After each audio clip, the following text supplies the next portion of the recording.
प्रदेश। तो सही उत्तर हो जाएगा ऑप्शन ए गुजरात। दोस्तों देखिए, प्रश्नकाल जब ये प्रश्न पूछा गया था तो उस समय जो है गुजरात सही उत्तर था, लेकिन आर्थिक समीक्षा 2021-22 के अनुसार महाराष्ट्र शीर्ष कपास उत्पादक राज्य है। तो आप जानते हैं कि आंकड़े वर्षवार बदलते रहते हैं, इसलिए आंकड़ों से अपडेट होना बहुत ज़रूरी है। तो याद रखिएगा, वर्तमान में भारत का सबसे बड़ा कपास उत्पादक राज्य महाराष्ट्र है। इसके बाद गुजरात और तेलंगाना दूसरे और तीसरे स्थान पर हैं। अगला प्रश्न है, निम्नलिखित में से कौन सा भारतीय राज्य सर्वाधिक कपास का उत्पादन करता है? तो सही उत्तर है दोस्तों महाराष्ट्र। वर्तमान में जो स्थिति है उसमें यह है 2020-21 के आंकड़ों के अनुसार महाराष्ट्र सर्वाधिक कपास का उत्पादन करने वाला राज्य है। दूसरे स्थान पर गुजरात और तेलंगाना है। अगला प्रश्न है, निम्नलिखित में से किस भूगोलवेत्ता ने भारत को कृषि प्रदेश यानी एग्रीकल्चर जोन्स या एग्रो जोन्स में विभाजित किया है?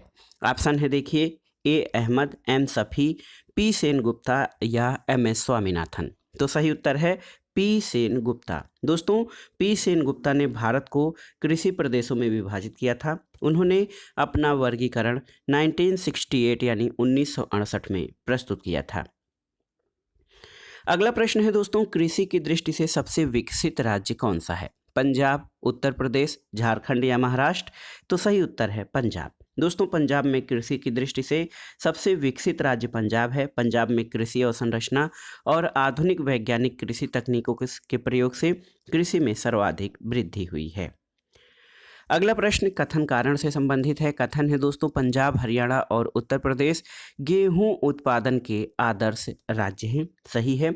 और कारण है, इन राज्यों में सुअपवाहित उर्वर भूमि, बुआई के समय 10 से 15 डिग्री सेंटीग्रेड तापमान और लगभग 75 सेंटीमीटर वर्षा जैसी भौगोलिक दशाएं मिलती हैं। तो दोस्तों ये सही है, ए और आर दोनों सही हैं।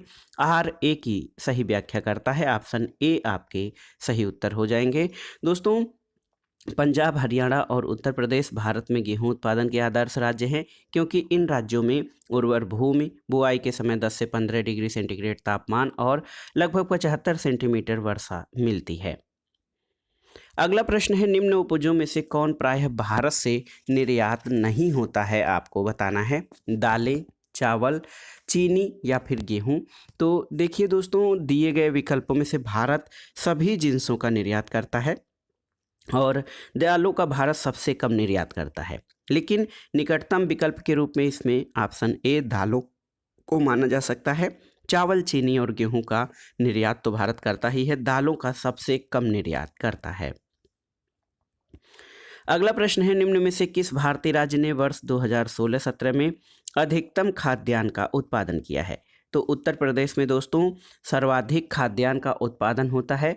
तो चाहे हम 2016-17 के आंकड़ों की बात करें या फिर 2020-21 के आंकड़ों को देखें तो खाद्यान्न उत्पादन में उत्तर प्रदेश शीर्ष राज्य है, मध्य प्रदेश दूसरे और पंजाब तीसरे स्थान पर है।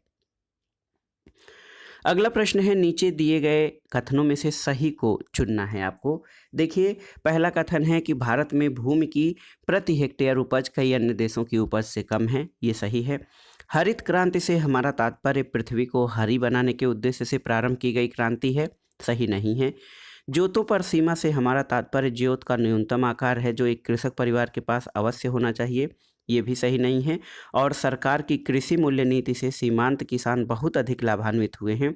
ये सही नहीं है। तो इसमें केवल कथन एक यानी ऑप्शन ए सही है, क्योंकि विश्व में प्रति हेक्टेयर गेहूं की उपज का औसत भारत की अपेक्षा 30% अधिक है और इस प्रकार विश्व में भारत की अपेक्षा चावल 60%, ज्वार बाजरा 80%, आलू 60% और मक्का की 140% और कपास की 25% औसत प्रति हेक्टेयर उपज अधिक है। अगला प्रश्न बहुत ही आसान सा है, खरीफ फसल की अवधि क्या है? तो आप जानते हैं दोस्तों, खरीफ फसलें जो हैं देखिए इनकी बुआई जून जुलाई में होती है और कटाई अक्टूबर तक। तो सही उत्तर ऑप्शन ए हो जाएगा। जून से अक्टूबर तक खरीफ फसलों की अवधि है। भारत में 3 फसलें हैं। रबी फसल ये अक्टूबर से नवंबर, जिसमें गेहूं, जौ, चना, मटर आते हैं। इसके अलावा देखिए जायद की फसल, इसकी बुआई मार्च जुलाई, ये ग्रीष्मकालीन फसलें होती हैं। और खरीफ की फसल जो वर्षाकालीन फसलें हैं जून जुलाई से अक्टूबर नवंबर इनकी कटाई होती है। अगला प्रश्न है, गंगा के निचले मैदान जहां वर्ष भर जलवायु उच्च तापमान के साथ आर्द्र बनी रहती है, किस फसल के लिए सर्वाधिक उपयुक्त है? तो उत्तर है दोस्तों धान और जूट। देखिए, गंगा के निचले मैदान जहां वर्ष भर जलवायु उच्च तापमान के साथ आर्द्र बनी रहती है, वहां पर धान और जूट की फसल के लिए सर्वाधिक योग्य परिस्थितियां रहती हैं। कथन और कारण से संबंधित है अगला प्रश्न। कथन है कि पंजाब को हरित क्रांति में उल्लेखनीय सफलता मिली है। कारण है कि यहाँ बिहार जैसे पिछड़े प्रदेशों से नियमित सस्ते श्रम की आपूर्ति होती रहती है, तो ये आपका सही नहीं है। दोस्तों देखिए, ए सही है लेकिन आर गलत है। ऑप्शन सी आपका सही उत्तर हो जाएगा। क्यों, ऐसा क्यों है? तो दोस्तों पंजाब को आप जानते हैं ग्रीन रेवोल्यूशन या हरित क्रांति से अधिक सफलता मिली है, लेकिन इसका कारण सिंचाई सुविधा, उत्तम तकनीकें, उत्तम बीजें, उर्वरक और कीटनाशकों का प्रयोग है और बिहार से नियमित सस्ते श्रमिक मिलते हैं। ये कथन इसका कारण सही नहीं है। अगला प्रश्न है, हरित क्रांति शब्दावली का प्रयोग सबसे पहले किसने किया था? तो दोस्तों doctor William guard. Doctor William guard ने जो है सबसे पहले ग्रीन रेवोल्यूशन या हरित क्रांति शब्द का प्रयोग किया था। हरित क्रांति से क्या अभिप्राय है? तो उत्तर है दोस्तों हरित क्रांति का अर्थ होता है उच्च उत्पादक वेराइटी प्रोग्राम, यानी हाई यील्ड वेराइटी प्रोग्राम जो है जिससे फसलों की उत्पादकता बढ़ जाए, ये हरित क्रांति से मतलब होता है।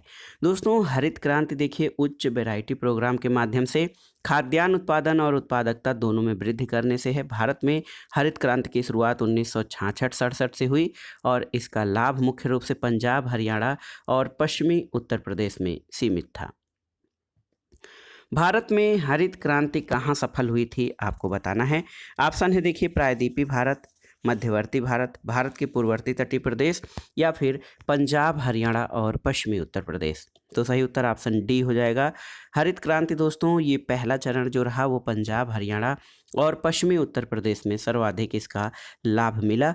दोस्तों भारत में हरित क्रांति के पिता डॉक्टर एम.एस. स्वामीनाथन को माना जाता है। विश्व स्तर पर हरित क्रांति के जनक नॉर्मन ई बोरलाग हैं और हरित क्रांति मुख्य रूप से मैक्सिकन गेहूं के प्रयोग से उच्च उत्पादकता बढ़ाई गई थी। अगला प्रश्न है दोस्तों, सूची 1 का सूची 2 से सुमेलन करना है और दिए गए कूट के आधार पर सही उत्तर का चयन करना है। दोस्तों यहाँ पर देखिए भारत में काली क्रांति, तो काली क्रांति का संबंध किससे है? तो देखिए बहुत ही महत्वपूर्ण है। जो दोस्तों काली क्रांति जो होती है ये पेट्रोलियम उत्पादन से है। ए का चौथा लगा लीजिए। पीत क्रांति या पीली क्रांति जो होती है दोस्तों, आप जानते हैं कि पीली क्रांति का संबंध तिलहन उत्पादन से होता है। बादामी क्रांति, तो बादामी क्रांति का जो है अर्थ क्या होता है या बादामी क्रांति किससे संबंधित है? तो इसके अंतर्गत चमड़ा, कोकोआ और गैर पारंपरिक ऊर्जा को शामिल किया जाता है, इसमें ऑप्शन है नहीं। और वर्तुल क्रांति जो दिया गया है, तो देखा जाए तो वर्तुल क्रांति का भी यहाँ पर कोई मिलान नहीं हो पा रहा है। तो देखिए अगर जो आप देखें तो बादामी क्रांति या ब्राउन रिवोल्यूशन, इसमें चमड़ा, कोकोआ, गैर पारंपरिक ऊर्जा स्रोत को शामिल किया जाता है। और दोस्तों मधुमक्खी पालन जो है ये एपी कल्चर कहा जाता है, जिसको मीठी क्रांति भी कहा जाता है। तो इस प्रश्न का उत्तर स्टार हो जाएगा क्योंकि सही सुमेलन कोई भी नहीं हो पा रहा है। आप देख सकते हैं हरित क्रांति खाद्यान्न उत्पादन, ग्रे रिवोल्यूशन उर्वरक उत्पादन, नीली क्रांति मत्स्य उत्पादन, काली क्रांति पेट्रोलियम उत्पादन, वर्तुल क्रांति ये आलू उत्पादन से है। तो यहाँ पे वर्तुल या गोल क्रांति आलू उत्पादन आप मिला लीजिएगा, डी का दूसरा हो जाएगा। और पीली क्रांति तिलहन उत्पादन से, श्वेत क्रांति दुग्ध उत्पादन से और गोल्डन रेवोल्यूशन या सुनहरी क्रांति फल उत्पादन से संबंधित है। अगला प्रश्न है निम्न में से कौन सा युग्म सही नहीं है? हरित क्रांति खाद्यान्न उत्पादन सही है, पीली क्रांति तिलहन उत्पादन ये भी सही है, श्याम क्रांति लौह उत्पादन सही नहीं है और नीली क्रांति मछली उत्पादन ये भी सही नहीं है, क्योंकि जो श्याम क्रांति या काली क्रांति होती है दोस्तों ये पेट्रोलियम उत्पादन से संबंधित है। अगला प्रश्न है निम्नलिखित में से कौन सा युग्म सही सुमेलित नहीं है? देखिए हरित क्रांति खाद्यान्न उत्पादन सही सुमेलित है, नीली क्रांति मछली उत्पादन ये भी सही है, श्वेत क्रांति दुग्ध उत्पादन सही है, पीली क्रांति दोस्तों इस्पात उत्पादन से नहीं बल्कि तिलहन उत्पादन से संबंधित है। अगला प्रश्न है दोस्तों, नीली क्रांति से क्या आशय है? तो नीली क्रांति मछली पालन से संबंधित है। अगला प्रश्न है दोस्तों, पीत क्रांति या येलो रिवॉल्यूशन किस फसल के उत्पादन से संबंधित है? तो येलो रिवॉल्यूशन तिलहन उत्पादन या तिलहनी फसलों के उत्पादन से संबंधित है।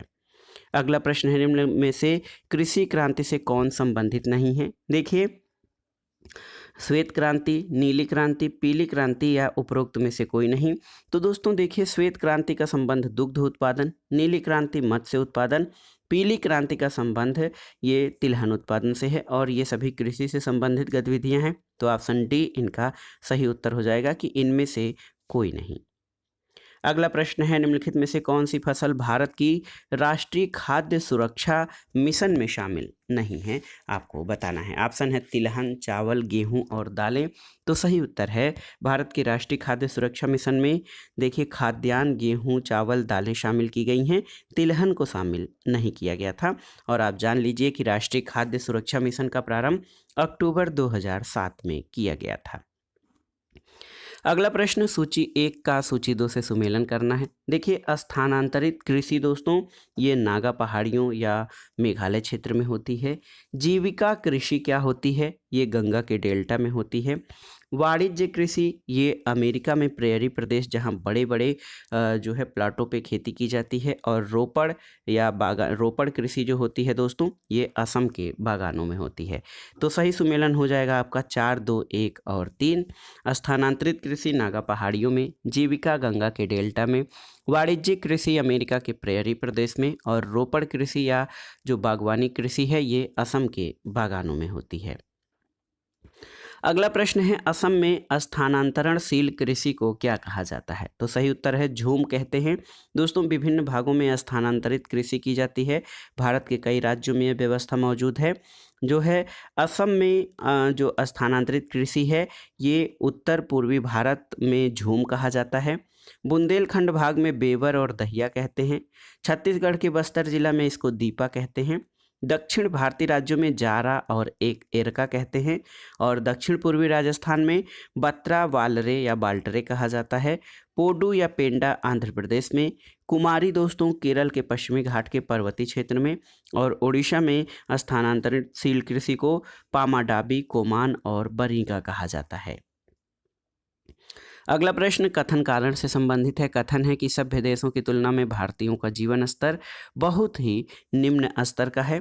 कारण है कि भारत में उन सभी कारकों और साधनों का अभाव है जिनमें मानव जीवन की सार्थकता, उद्देश्य और जीवंतता की संपूर्ति होती है। तो सही उत्तर है दोस्तों, देखा जाए तो ए सत्य है लेकिन आर असत्य है।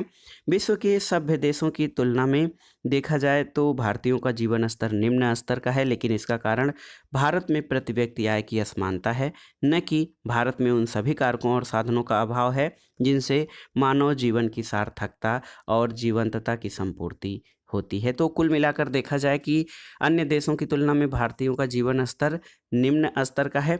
इसका कारण भारत में प्रति व्यक्ति आय की असमानता और आर्थिक विषमता है।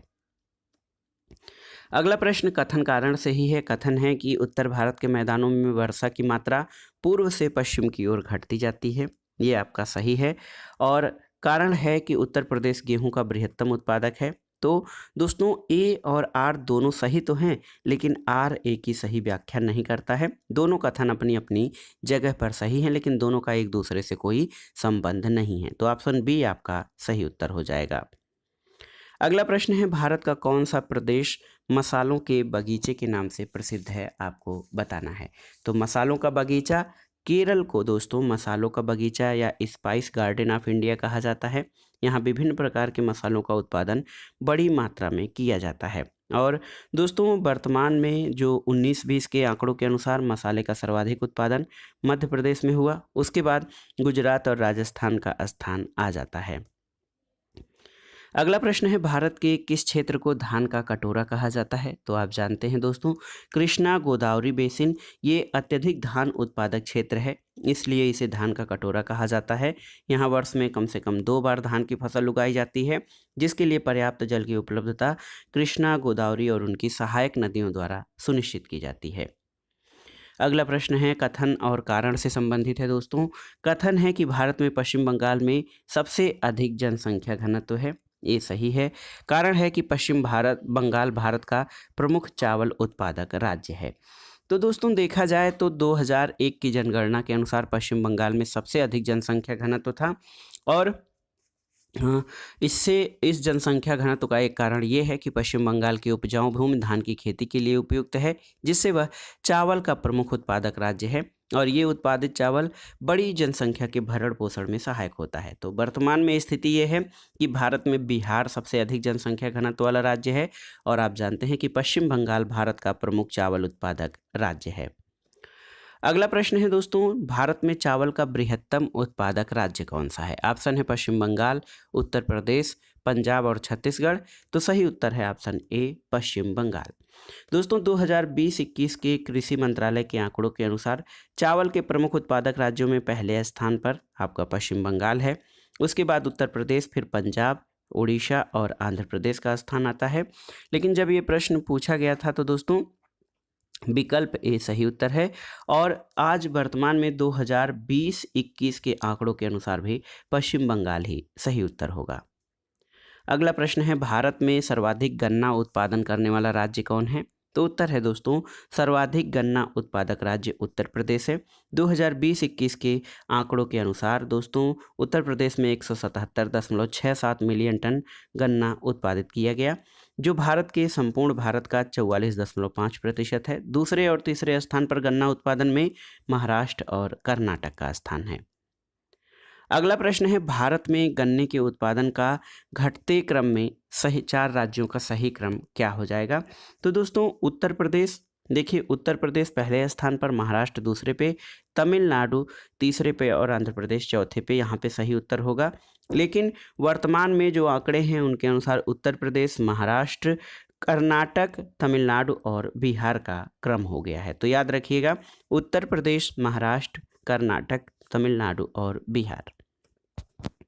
अगला प्रश्न है दोस्तों, देखिए बहुत ही महत्वपूर्ण है कि दक्षिण भारत में गन्ना के 2 बड़े उत्पादक राज्य कौन हैं? तो ये हैं महाराष्ट्र और तमिलनाडु।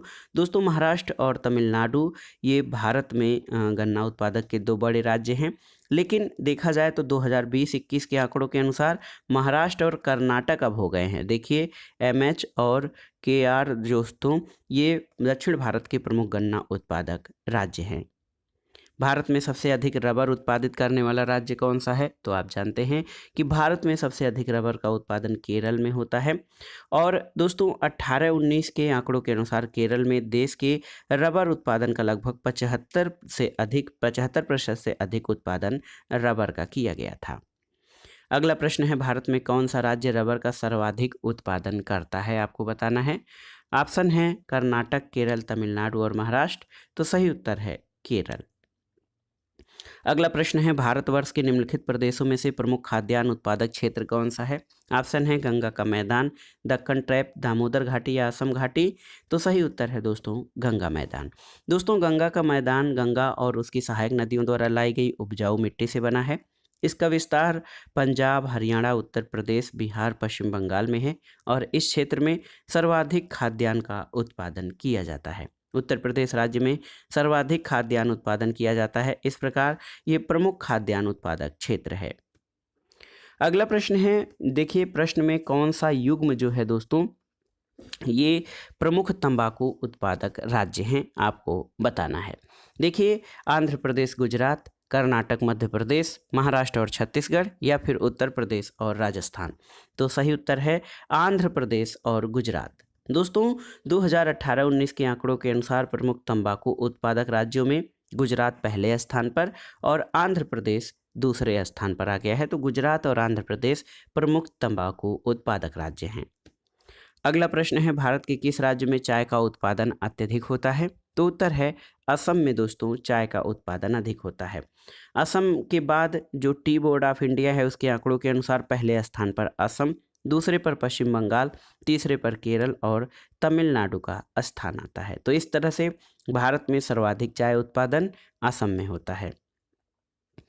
अगला प्रश्न है दोस्तों कथन कारण से संबंधित है। उत्तर प्रदेश में गन्ना का उत्पादन महाराष्ट्र की अपेक्षा अधिक है पर उत्पादकता कम है। सही है।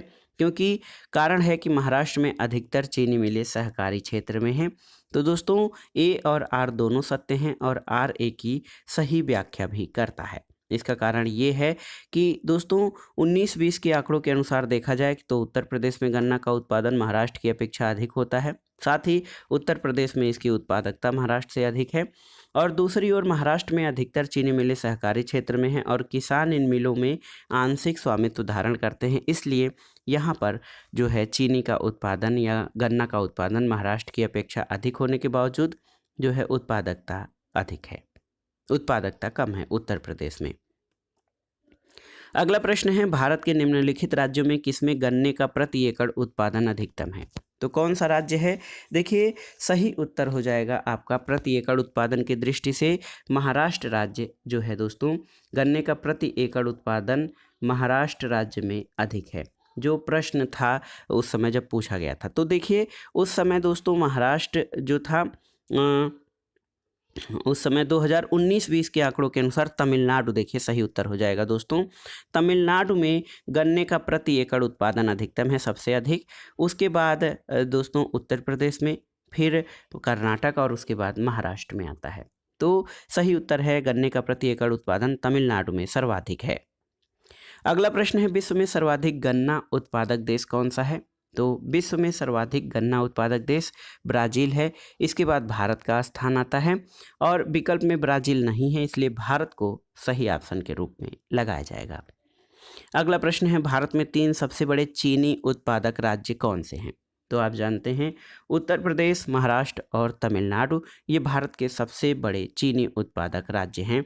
और दोस्तों देखिए 19-20 के आंकड़ों के वर्तमान आंकड़ों के अनुसार महाराष्ट्र दूसरे स्थान पर आ गया है। तो उत्तर प्रदेश, महाराष्ट्र जो है और उसके बाद तमिलनाडु का स्थान आता है। अगला प्रश्न है, निम्नलिखित में से कौन भारतीय मूल की फसल नहीं है? चावल, गन्ना, मक्का या आम? तो सही उत्तर है कौन सी मूल फसल नहीं है? ये है मक्का। दोस्तों मक्का भारतीय मूल की फसल नहीं है, ये उष्ण और उपोष्ण कटिबंधीय जलवायु का पौधा है। इसका उद्गम दक्षिण अमेरिका है। संयुक्त राज्य अमेरिका मक्का का सबसे बड़ा उत्पादक देश भी है। इसके अलावा चावल, गन्ना, आम भारतीय मूल की फसलें हैं। अगला प्रश्न है दोस्तों, गंगा घाटी में चावल की गहन कृषि के लिए कौन सा एक कारक उत्तरदायी नहीं है? इसमें देखिए निरंतर वर्षा, निम्न समतल भूमि, पर्याप्त श्रम उपलब्धि या नवीन जलोढ़ मृदा। तो सही उत्तर है निरंतर वर्षा। दोस्तों गंगा घाटी में चावल की गहन कृषि के लिए उत्तरदायी कारक नहीं है, क्योंकि गंगा घाटी में निरंतर वर्षा नहीं होती है। यहाँ वर्षा वर्ष के कुछ महीनों में ही होती है, जबकि निम्न समतल भूमि, पर्याप्त श्रम और नवीन जलोढ़ मृदा यहाँ गहन चावल की कृषि के लिए उत्तरदायी हैं। अगला प्रश्न है, गंगा मैदान में ज़्यादातर किसान जिस प्रकार की कृषि करते हैं वो क्या कहलाती है? तो ये कृषि गहन कृषि कहलाती है। अगला प्रश्न है, भारत में किस किस्म की कहवा उगाई जाती है? लाइबेरिया, अरेबिका, रोबस्टा या इनमें से कोई नहीं?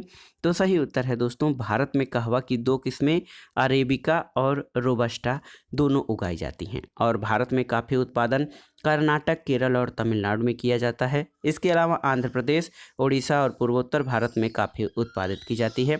भारत में सबसे पहले बाबा बूदन पहाड़ी में कर्नाटक में काफ़ी के पौधे लगाए गए थे। तो इसका उत्तर जो है स्टार कर दे रहे हैं। अरेबिका और रोबस्टा दोनों ही किस्में भारत में उपजाई जाती हैं।